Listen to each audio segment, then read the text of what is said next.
waliba geeka TV koonfur galbeed ee studios magaalada Baydhabo hanay booqday Gadomiye ku-xigeenka degmada Baydhabo aadan Carab oo ku wareysanay guud ahaanba degmada Baydhabo ee Nawaaxije waliba nuusan sheegay in si wanaagsan shaqadii oo socota waa Gadomiye ku-xigeenka degmada Baydhabo aadan Carab oo warbixin si degmooyinka horta toona degmada Baydhabo iyo rogna maamulka degmada Baydhabo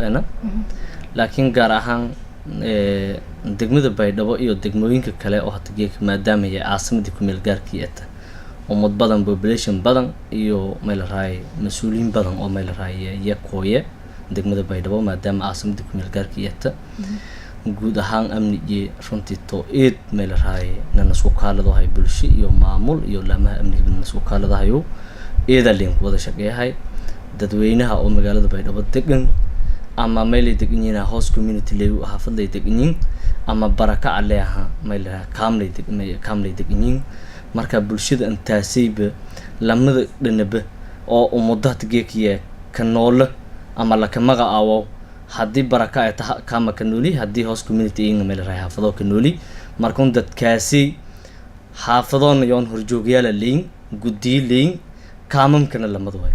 marka guddidaasi oo meel raay kaamamka iyo xaafado naska jaraan iyo maamulka ilaamaha amniga basafaylan wada shaqeeyayna saasoo kale Gadomiye waliba uu sabaaqan diray in si wanaagsan shacabka oo kula shaqeeyaan guud ahaanba amniga iyo horumarka degmada Baydhabo meel hiblaaye la banaay meel hiblaaye salay maamulka shiliisan gurin wali ku odsadaan dadweynaha wadooyinkan iyo dibadhiskan oo hata socda inay garabniisiyaan la banaay wadooyinka hatta in sheego hayna lan calaali lanki oo hata guri dhisadaw antiisu maamulka la hariir inta dhisade jid inta walanta dhan jidkin lagu fada doon hayroy wali kale in sheegane inniyo weelan wadooyinkan aheed hiblaaye walno kaabto leelin gurna wadooyinka ununa anfaayan meel raay miidka la ka qaadade yaqol la fiyaawiya meel raay maamada oo meel raay umule dhalmada la ka qaade wali la ka qaaday unago meel raay ajisiniin hani qaade dhamaantan wadan faas madan wali lana wadooyinkaasi garabna hayniisiyoy kaalmo oo meel raay wadooyinkaas la ka dhasaawna siin ku helno dadweynaha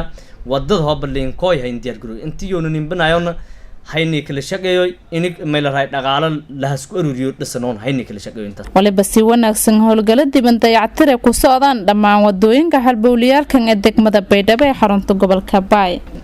Mariima Laabshir TV koonfur galbeed studios beledka Baydhabo